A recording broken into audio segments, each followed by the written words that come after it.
What's going on, guys? This is Talk for number 6. We're back again with Destiny Jesus. Since you guys, Ringers. since you guys enjoyed him so much last time, and so much has happened. We have a lot to speak about. I'm very busy at the moment with what I'm going on. We got a lot of stuff going on with Fortnite. But before we start the podcast, I just want to say this show is sponsored by BetterHelp. A lot of us go through a lot of tough things in our lifetime, and if you were looking into getting a bit of therapy and getting a bit of mental health assistance, then BetterHelp is a place for you. Find more balance with BetterHelp. Visit betterhelp.com/talkfort today to get 10% off on your first month. That's BetterHelp, HELP.com/talkfort. Once again, a great place to go if you're looking for some therapy. Right, cracking on with it. What part should we talk about first? We have Clix getting banned. We have Yeah. I yeah, think we'll start with the bands. yeah, Big go one with this the week. bans. Yeah. Right? So if anyone's not aware, Clix got banned from the Solo Cash Cup, which transfers over to FNCS and also the next FNCS. And if you guys don't know Clix, obviously you should. He's the biggest streamer in comp. The biggest streamer. Yeah, he on averages like Fortnite, what, Twitch, 10,000 viewers? 20k, 20k. a lot, like during tourneys. Like he's just the biggest comp person. And to be fair, what he did was quite dumb. I don't know if you guys have seen the clip. He was getting stream sniped by somebody, and rather than just like killing the guy and fighting him, who was obviously just trying to grief his game, he forced the guy into admitting he was stream sniping by giving him loot, which is obviously against the rules of a solo cash cup. You can't team up with other players, right? So even though the guy was stream sniping, which again is against the rules, he is getting punished for teaming. And he actually ended up winning the game and making money, which you could argue is unfair against those other people in the lobby because they didn't have a fair opportunity to win, of course. But I think the punishment for it, right, Archie, is just way out the window. Yeah. Way overdone, you know? I mean, like, the point of a punishment is to make the person who's getting punished learn, Like, I don't think Clix needs a punishment here. I think the guy who stream sniped him should be punished. Yeah. He's getting stream sniped in it pretty much every game he plays.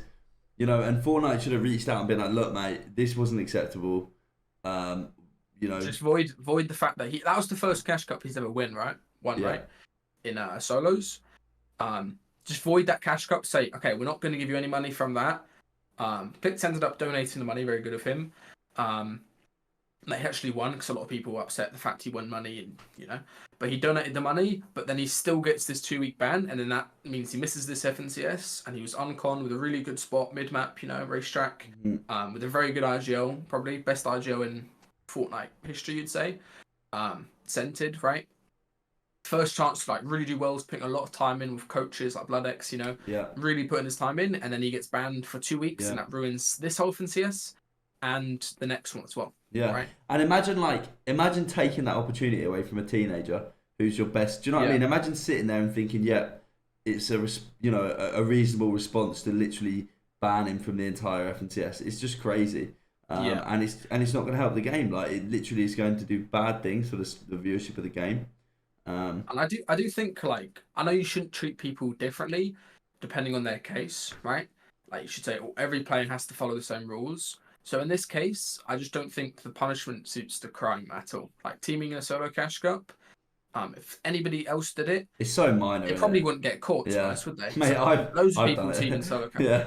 Like on everyone teams. If they're on a call with their friends, they'll not fully team and not like run around playing duos, but they'll call out stuff, they'll leave loot. It just happens. That's what happens in online tournaments when there's no so many cheating ways get away with stuff the whole time. Yeah, and it's like they can say they're trying to make an example out of him to scare other people off, but they haven't banned anyone for teaming in years. Do you know what I mean? Like, all the like the people who are getting away with it are still going to be getting away with it. It's just so it's just that it's caught Epic's attention. They don't actually care. I don't think they care about their competitive team at all. I think they're just. But I think the reason they've done this is to make an example out of the biggest person. Yeah. Yeah. It's so unfair. I actually think it's so unfair. It's very unfair. And then also recently, in the past few days, Diox and Andalex have got banned. And this is even stranger. It's not like a big thing where they were streaming it and everyone was tweeting about it and saying, what's he done? Oh, he's been banned, Diox got banned because of Andalex, and then Andalex apparently teamed in a solo cash cup last season, right? And then normally when you get a comp ban, it happens straight away. right, within a week. So he's had it from last season into this season, right before his Grands. He's auto qualified for Grands. He's got top 40 throughout, the series points and stuff like that. And now he's missing that huge opportunity of Grands, which can be life changing. It can be 100k, right? 150k if you do well. Because there's something that happened 2 seasons ago that they have no proof of. They don't even know nobody even knows what happened. He's just been told, oh, you teamed a season ago, and now we're banning you, right? Yeah, it makes no sense. Absolutely no sense. And also not allowing them to play grand finals is it's just crazy. It's like, what sort of competitive environment are you trying to build, These are top players that people want to see compete. People want to see Anderlecht compete, especially in the French community. He's the biggest French streamer. He streams everything. The thing is, it wasn't like, I think again, it's somebody streaming a solo cash cup and something's been clipped out of context. Somebody gets a 30-second clip at Epic of Clix getting someone to drop on pizza, which of course I'm not saying you can do that in a tournament. Nobody can do that, right? But they get these 30 seconds clips and they go, oh, we'll punish the big streamer, not the people who are, let's say, feeding them kills or the people that are giving them lukes, they're stream sniping, They're not actually doing anything to prevent that. Like, if you report a stream sniper, they never get banned. Right? Yeah, never, no, never. It's like when I got banned for killing Nick A30, but I never actually stream sniped him or broke any rules in the slightest. Like Epic, they're just such a weird company, innit? You just got banned for landing at a spot with somebody else. Yeah. You were the small. Yeah. You were the streamer in that case, right? Well, they had you doing it. Yeah. It's like it's a bit of a strange one. It's very strange. And also, the communication, is just non-existent, right? Nobody sees anything like this. They never know when they get mad. They just get a pop-up. And the strange thing with the Darks case is Anderlecht can still play Arena, which you shouldn't be able to do if you've got a comp ban, right? And his tournament isn't locked. Only Darks' tournament is locked for some reason. So you think they've targeted Diox? Yeah, maybe. It's very weird. I can understand why you'd want to target Diox. Yeah. Just to go back quickly to the start of the podcast with BetterHelp. If you're thinking of starting therapy, give BetterHelp a try. It's entirely online, designed to be convenient, flexible, and suited to your schedule. Just fill out a brief questionnaire to get matched with a licensed therapist and switch therapists anytime for no additional charge. That's betterhelp.com/talk4 for 10% off on your first month. So now, so we've had the Clix ban, the whole community were absolutely against it. They want to see him play FNCS, and then Epic have, I think that's caused Epic to kind of double down on their decision in a kind of arrogant way, to be like, no, he's now definitely not getting unbanned because of all the #free clicks. The hate that Epic are getting. But I think the hate's deserved, personally. I think it's deserved. I don't understand how they can run the company and treat the people that are making the game what it is like this. And then, moving on to the Diox ban. Should Diox be allowed to play FNCS with another duo? What do you think? It's just not going to happen, is it? No, it's not going to happen. But in an ideal world, if Anderlecht had to get banned... But then that's not fair on, whoever else didn't qual. It's just a weird scenario. There's no fair outcome to this scenario, because if he did do something wrong, at the time he should have received a 2-week ban that fits, the punishment. Yeah. Yeah. Well, it's too far gone now, isn't it? Yeah. Let's stick with the FNCS sort of theme. Obviously, we've had some big teams, like favourites, I would say, for top 10s or top 5 going into band. Who do you think is going to win it on the 2 major regions? You're asking. Well, I don't know. I don't know anything about NA, but on EU, I think now that Vino and Queasy are working with BloodX in this meta with the spot they've got, I think, I think that they are going to sit with BloodX and Core, play to a game plan. Really good, consistent games, and win. Yeah, I think that they're going to win. I think they're going to win. I mean, the issue they had with last FNCS is that their strategy wasn't consistent, was it? Yeah, and then they changed. That's kind of the issue they had in Invitational as well, where Seti and Cammy were so consistent that they were kind of unbeatable. Whereas Vino and Queasy were on height, and it was like a kind of there were some clutch plays. They'd have a pop-off game and get, a lot of points compared to other teams. But it doesn't matter how many pop-off games you have. Unless you have more than half of your games be pop-off games, you're never going to outplace a team who are coming top 5 at every game. Perfect game plan, gets top 5 every game. I think the worst game Invitational was 11th, maybe, right? Yep, yep, which for Duos is ridiculous. yep. And then coming forward to the last season's FNTS, they just had no hammers. You know, they had a great spot. They had no hammers. They had pretty bad zones. And you know, it just meant that a few games they fell down on. You know, they couldn't rotate very well, and they just lost out on points. And suddenly, Yeah, you know, you and come. they're swapped up now. They're landing on the best mobility spot. Yeah. Taking a double purple katana early game, which is really strong at the moment. I don't think there's a world where they don't win. I mean, maybe like Mustache Tayson comes in with them, or Autonomous Malibuka might win. They're going for like the pulse rifles every game. There's definitely a chance where those two teams could win, I think. But I think Queasy and Veno are probably the favourites, just based on spot, based on how the tournaments have gone, the cash cups and stuff, you know? Yeah, yeah, absolutely. And it would be good to see Vino win another FNTS because he has kind of, I mean, he's been the favourite to win for what, 3 seasons now?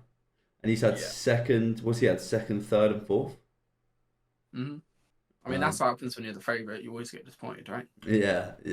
Like, if you're the best in the world and you don't win, then suddenly it's just all that pressure onto you. You know? Yeah. And you saw the documentary, obviously. You know, there was you didn't watch the documentary. Well, mate, watching him, it's interesting. Like, I think the whole I think there was a lot of pressure on him. I mean, there obviously was a lot of pressure on him, but you know, they've got people filming him there. You know, everyone expects him to win. That's why I thought Tayson won last Grands. Like, obviously, he played really well, and you know, got enough points to win.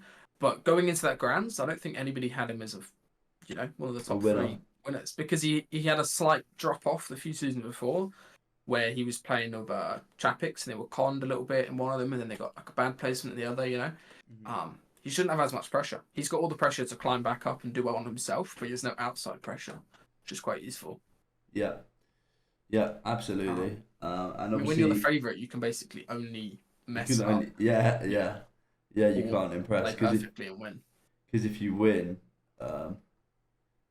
like that was obvious. You know, like you're gonna win, and then if you lose, it's like, it's like sad.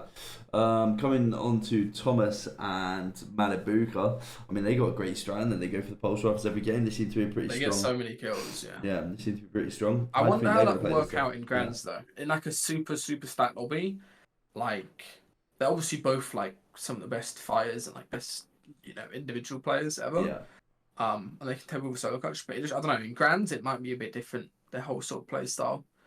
And if it works out as well, I could definitely see them winning though. Like, imagine they get pulse rifles like 6 games. They're gonna have such good games. They get so many kills. Kills are worth so much in Grands. They definitely could win. It just really comes down to if Veno and Queasy can win games from mid ground or get top 3s from mid ground and get a couple height games in. Yeah. Because obviously Aqua and Noah didn't qualify. They didn't even qualify for heats, which is a bit of a surprise for a lot of people. Yeah. Because they were changing up their spot a little bit. And they're the other big height team in this meta. There's not really too many height teams. Maybe like Swizzy and Shmoky. Those guys play height a good bit. There's not too many height teams. So it's sort of open for somebody to just have a pop-off game. Should we a prediction for heats? Who's going to win in heats? Oh yeah, we got heats. That's another thing we haven't spoken about. We got heats today. Heats is starting in a few hours. Yeah. Before we do that, how do you think Vidil and Mr. Savage are going to do? Because good question. Because they obviously did they win the Cash Cup or they did very well in it? They've done really well in all the FNTS finals, right? Yeah. What do you think? I don't even know their spot. Where they're I think they're going to that little island, Oh yes, they know the spot. Yeah. Savage is playing well, and he like watching his gameplay with the ODM and that. Yeah, I think they're getting top 5. I don't think they're going to win it. Like, it's very hard to win an FNCS from something like that, Mm-hmm. Yeah. But I think they can easily get top 5. Top 5's doable. Top 5 for Savage in the Grands is very good because he always has stinkers in Grands. Yeah.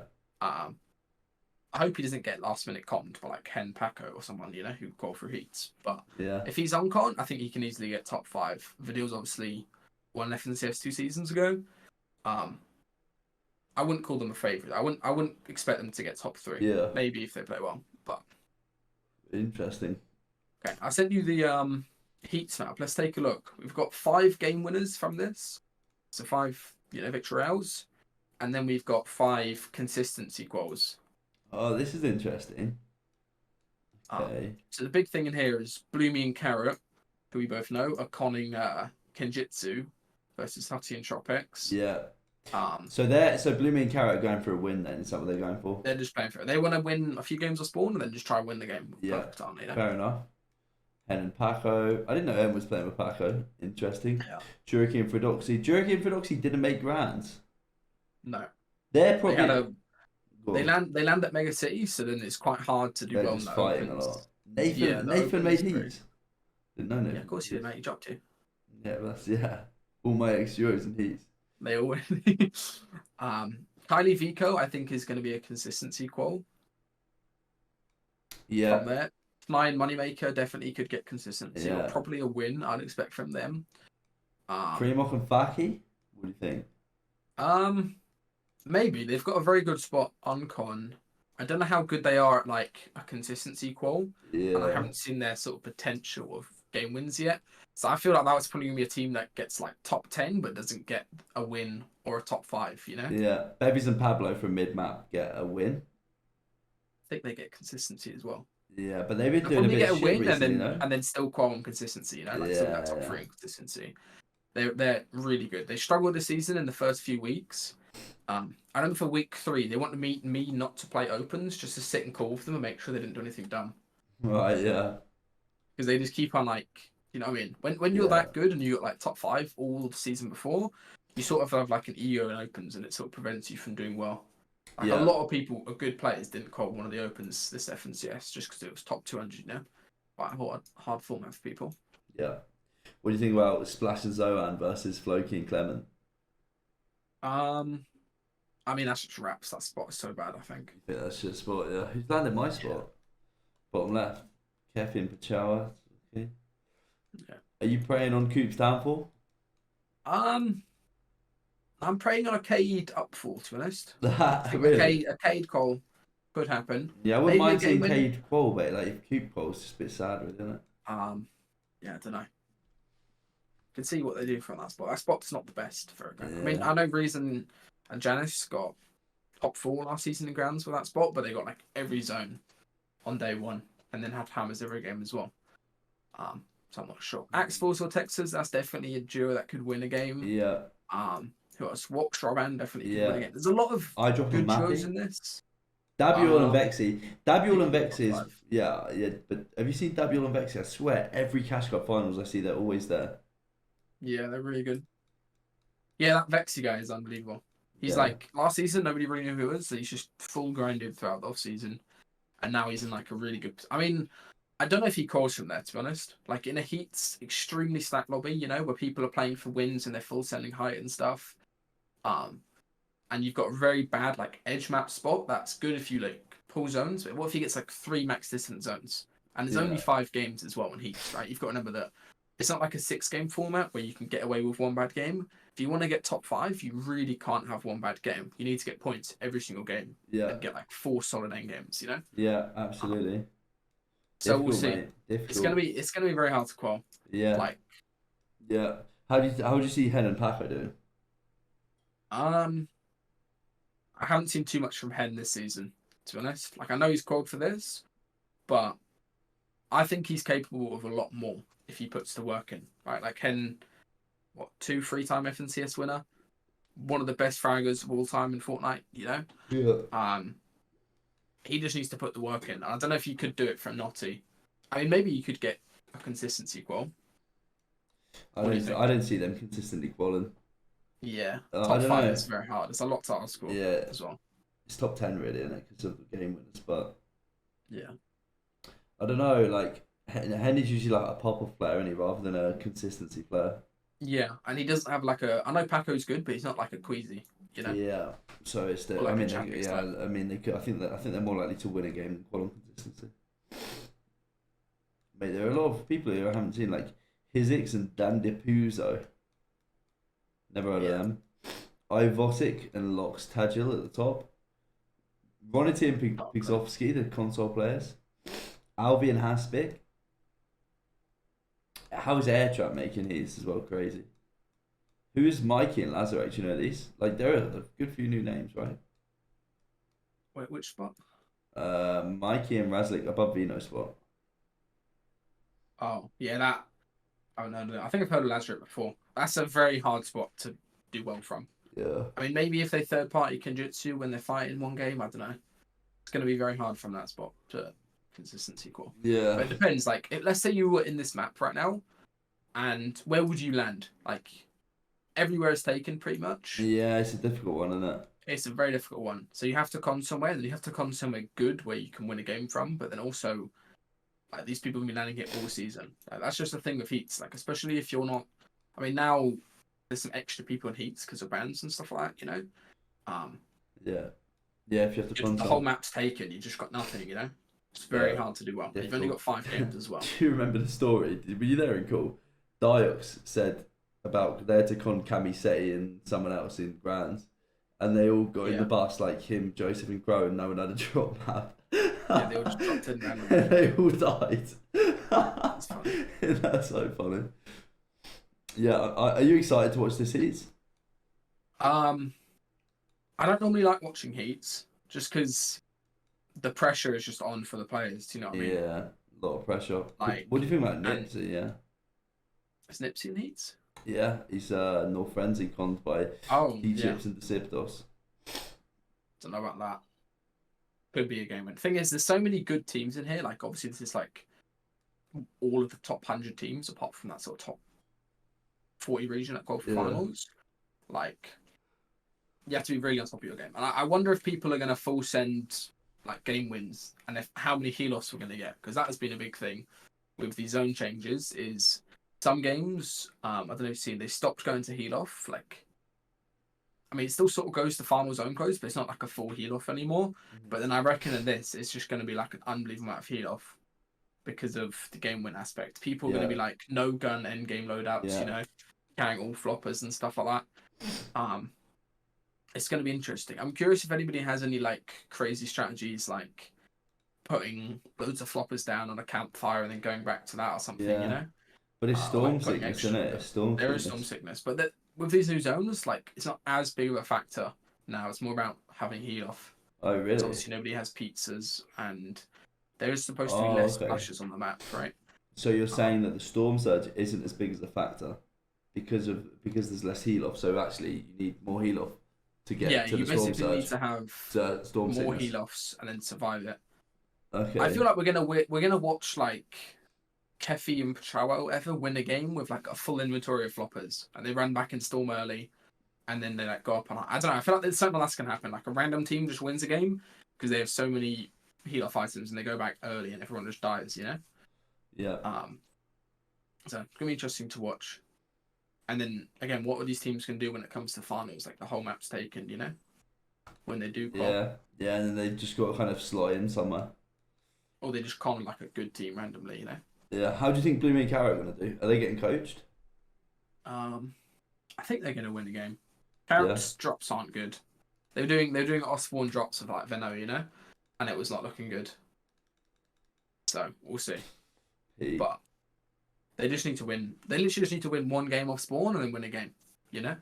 Which they're definitely capable. Every single finals this season, like Cash Cup finals or, you know, FNCS round 2, whatever, Bloomy and Carrot have won a game. So I definitely think they're capable of getting a little hype win. Bloomy's quite a passive bloke, knows what he's doing. I can see it happening. I can see it being pretty easy for them as well. Because Bloomy's just pretty clever, isn't it? I don't know. As long as they're not scuffed out their arse, you know, they get Surge of Spawn, they're Vino in their ear. I think it's possible. Get a refresh somewhere along the game. Yeah. Carrot, you know what Carrot's really good at? Is just like swording on height and then just one pumping. You know when somebody's just like ramping up and it's really laggy? Yeah. Like he just aim assist locks onto somebody's head and just maxes them. Always. He's really good at that. So maybe they win a game from that. How fun do you think the game is at the moment to watch and to play? To play honestly isn't too bad. The main issue at the moment is there's a lot of bugs with ODM gear, right?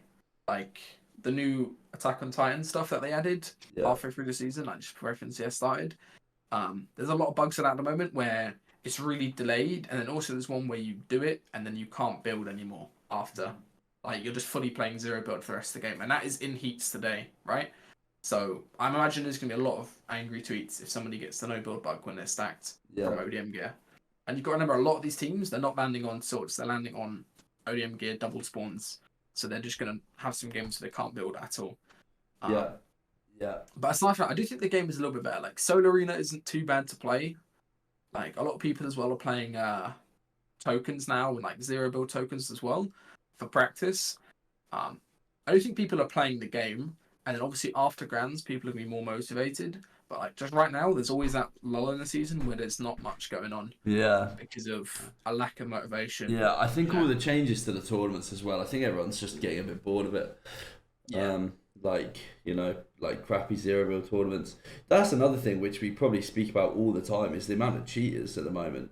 There's that Charlie geezer, and he's so many people. He's been DMing me. He's selling a lot. Yesterday? Yeah. There was 3 separate cheater teams, not just 3 cheaters. There was 3 different teams that were cheating. And then because the format is top 45 get 100 each, so you can secure top 45 within one game, right? And then for the rest of the tourney, what are you playing for? Yeah. Because you only get extra money for top 10. It used to be top 45, top 35, top 25. I don't understand who makes these decisions. Like, they are genuinely so silly. You know what the worst part is as well? Is if you're like first, there's no need to try hard because first and third get the same money. Do they? Yeah. Isn't it 500 each? Winning a tournament. Yes, it's a grand split for the top 3 teams, which makes no sense. So weird. It's so from weird. A competitive POV. Like imagine as a sporting event, and you get third place and you get the same as first in like a free fall. Like it just makes no sense. Totally.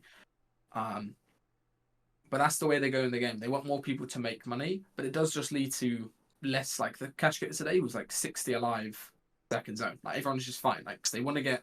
They've already got top 45, so they may as well just play for fights and practice fighting and stuff. Yeah. It just makes no sense. Maybe it's Epic trying to stop the heal off. Like, I don't know. Like maybe they're doing it. Like, I don't know. They just are so out of touch, aren't they? It's a bit of a weird choice. I don't know. Just their current aim of the game is to get as many people making money,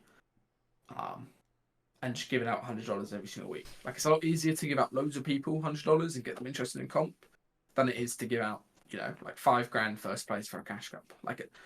Most people enjoyed those elite cash cups, but you've got to remember elite is only like 200 players. Yeah. Playing it each week. But it was just boring, wasn't it? They really have. I really didn't enjoy that. Yeah, I really haven't enjoyed Fortnite in a long time. Yeah, they just need to sort these tournaments out, honestly, and give like an incentive for people, and like especially as well, they want to give out more money for people playing these tournaments, but FNCS is the main attraction. Do you know what I mean? Mm-hmm. In a tournament season, no one cares really about Duo Cash Cup who wins it. The main attraction is FNCS, and they changed it so only 200 duos qualify through opens. Yeah. Which leads to loads of pro players not getting top 200 because you can have a couple of bad games and your tourney's over. It leads to loads of people. 99.9% of people don't qualify through opens. They have no interest in the rest of FNCS. They've got no motivation to play it because they know. If you're a bad player, why would you play a tournament where you only get rewarded for top 200? And it was like they took the Elite Cups out because it wasn't inclusive for all people wanting to play FNCS. Do you know what I mean? Like it's just, mate. I don't even know. I don't want to continually moan about Fortnite, but they do make some very, very weird decisions that kind of tell me that they don't want the interest. Honestly, I think they don't want the interest to be in FNCS anymore because it's got a bit stale, right? So they make it top 200 only, so loads of people don't qualify, and then instead they have zero build cash cups where you get money for wins. Anyone can make money, and then solo cash cups the next day. Like they've changed it from a solo cash cup across 2 days. It's now a 2-hour open tournament with top 7.5k. Like you can get top 7.5k in like 2-3 games and opens, And that's why they don't want people playing FNCS. It's so strange to think like an online open tournament game wouldn't want people playing or even watching their game, main event. Right? Yeah. Like they banned Clicks. Like he's the biggest streamer. He streams FNCS finals. He's gonna get 20-30k viewers, I would say, in FNCS finals. Yeah. And they ban him for somebody stream sniping him in a solo cash cup. Like it absolutely makes no sense at the moment. Yeah, I don't know. And I can see why there's a lot of players that aren't interested in comp. Like they want to get new people in the door, but how are you going to get new people in the door when you're banning your biggest streamer You're banning players randomly. You're not dealing with cheaters. Like what? If let's say I'm a mid-tier player who plays like zero build a lot, why would I want to play a zero build tournament where only money is for wins and all the winners are cheaters every single week? It's a joke, isn't it? It's an Yeah, absolute like, it joke. just makes no sense. I don't know. Well, look, I think we've spoken about everything. That is, I think that's the end of talk for number 6. Obviously, so much just happened. I'll be back with another episode next week. Thank you very much. Thank you, DJ.